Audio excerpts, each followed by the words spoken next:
Gua sih hormat dalam konteks itu ya, dalam konteks kebijakannya, puncak, macam.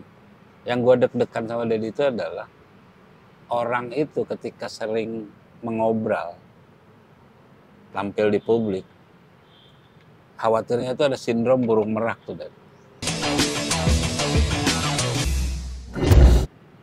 Guys, Jawa Barat ini lagi parah ini guys. Apaan sih? Udah kena bencana, udah kena macem-macem, heboh lagi dengan berbagai macam isu. Satu yang lagi naik daun di Indonesia ini selain Presiden Prabowo Adalah ada juga sekelas gubernur nih, Deddy Mulyadi. Wah, hebat. luar biasa. Belum dia dilantik, udah buat kontroversial. Belum dilantik tuh, Le. Dia bilang kepala sekolah Oh iya. yang soal study tour tuh Iya. jangan, tetap dilakuin oleh SMA 6 Depok kan.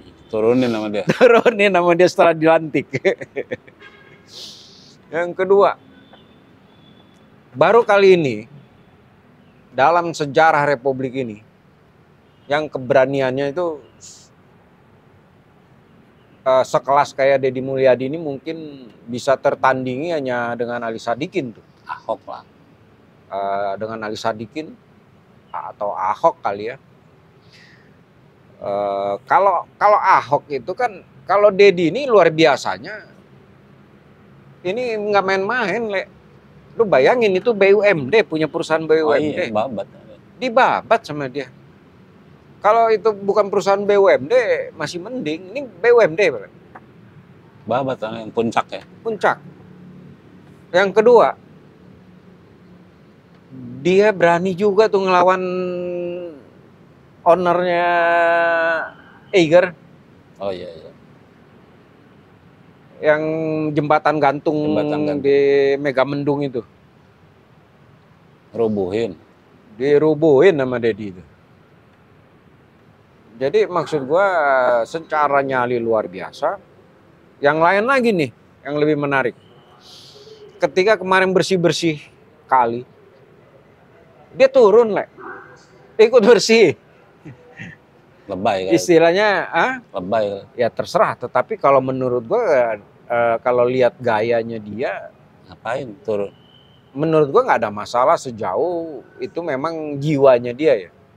Karena menurut gua dia dari dulu memang dia sangat merakyat. Merakyat tuh suka jalan ke mana-mana, duduk di mana-mana, ngobrol sama siapa aja. Politisi Golkar keren. Ya. Dan dia memang murni politisi nih. Iya. Dia bukan pengusaha tuh. Kalau gua sepengetahuan gua ya. Jadi selama karirnya gue baca itu tidak melihat bahwa dia seorang pengusaha. Dia memulainya dari sebagai politisi. Dimulainya dengan Ormas, HMI kan. Iya. Terus Golkar. Terus jadi anggota Dewan. Gerindra deh sekarang. Terus Gerindra sekarang. Gimana menurut Le, Deddy, Le? Ya fenomena Deddy? Gua sih hormat dalam konteks itu ya. Dalam konteks kebijakannya, puncak, macam. Yang gue deg-degan sama Deddy itu adalah orang itu ketika sering mengobral, tampil di publik, khawatirnya itu ada sindrom burung merak tuh, Dad. Selalu jadi pusat perhatian. Kalau burung meraknya kayak Rendra nggak apa-apa dong. Sampai dia meninggal pun dia masih berkibar. Sindrom itu penyakit, kalau gue nyebut sindrom itu kan penyakit itu. Sehingga untuk kasus-kasus tertentu dia khawatirnya ya, kemudian dia caper tuh, cari perhatian. Misalnya kayak tadi iya harus turun bersihin kali. Tapi di luar itu kebijakan gue hormat gue. Ya. Kayak dia mempersoalkan pembangunan Masjid Al-Jabar itu. Ya. Ini duitnya dari mana? Hibah lah. Dan kita semua baru tahu tuh. Iya. Ketika dia buka tuh. Nah itu duit Pemda kenapa dikasih ke orang lah, ini untuk bangun masjid, kenapa untuk kebutuhan sendiri kenapa pakai itu. Nah kayak gitu-gitu buat gua keren lah. Terus mobil segala macam dibagi-bagi gitu ya. Kalau buat gua oke. Nah yang gua khawatir itu aja. Fenomena Dedi ini kemudian kegelincir gitu, tergelincir. Ya, kalau gua enggak.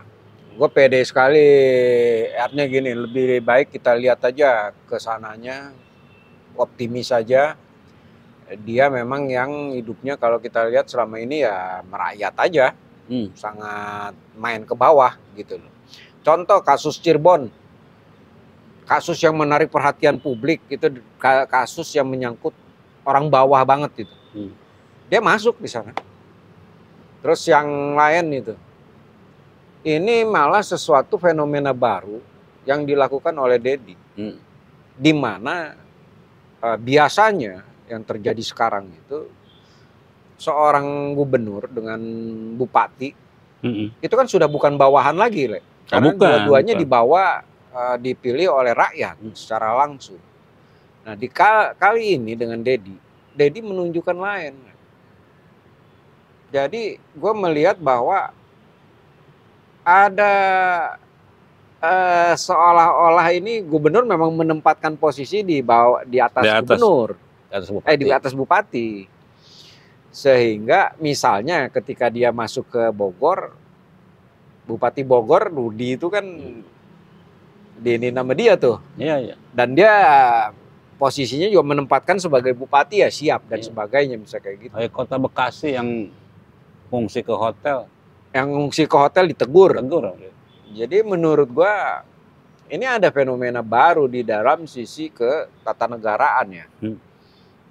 Bagaimana yang namanya satu otonomi daerah. Soal anggaran artinya gini. Bupati dan gubernur memang sama-sama dipilih oleh rakyat. Sementara pemegang otonomi daerah itu yang operasional itu kan bupati, wali kota. Sehingga yang zaman dulu gubernur bisa benar-benar melekat pengawasan kepada bupati atau wali kota itu tiba-tiba hilang. Nah, tetapi di fenomena ini gue melihat jadi muncul lagi nih, Le. Fungsi koordinasinya jalan. Gimana menurut lo? Gue sih so far bagus. Dan Dedi kan misalkan keterbukaan ketika dia ngangkat staf ahli yang hebat-hebat itu ya, Mardigu, Susi gitu. Jadi buka kan.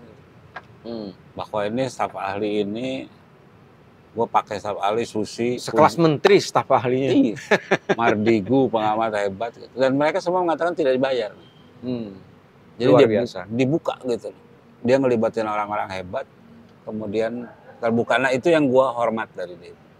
Pertanyaannya adalah kalau buat gue lagi-lagi di Jawa Barat itu adalah bagaimana urusan perut. Bagaimana urusan pendidikan. Ini aja nih. Kalau gue sih melihat nggak hanya soal perut, Jawa Barat itu keterancaman soal lingkungan ya. Jadi yang benar-benar dinin oleh Dedi ini gue pengen lihat nih. Betul. Karena Jawa Barat itu kan setiap tahun terjadi banjir bandang, terjadi longsor, terjadi macam-macam itu soal bencana ya. Nah kali ini kelihatan tuh termasuk dampak ke wilayah lain, misalnya Jakarta, Bekasi, Bogor bahkan kemarin yang banjir, yang dampaknya di mana-mana gara-gara lingkungan. Kalau itu setuju gua. Nah, bahkan yang terakhir nih, Le, dia menggugat lagi, dia menemukan tuh apa? Ada sungai itu disertifikatin. Jadi SHM, sertifikat hak milik sungai.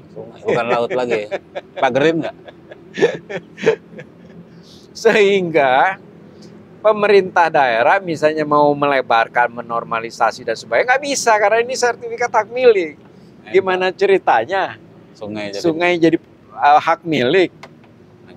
Tapi gua kalau yang itu sih oke. Cuma buat marga Jawa Barat pertanyaannya adalah nanti lapangan kerja, urusan perut sudah. Ya, itu real kalau itu. Ya, kan itu memang kita belum lihat ya apa yang akan dilakukan oleh Dedi nih terkait dengan meningkatkan kesejahteraannya Jawa Barat. Pendidikan gitu. Iya. Nah, itu real.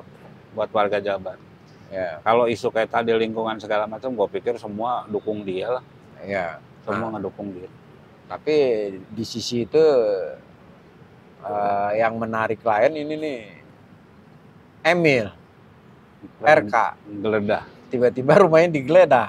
BJB. Dedi lagi main di hutan, main di puncak, RK digeledah rumahnya.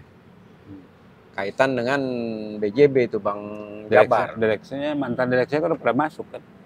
Mantan direksi udah masuk semua ya? KPK.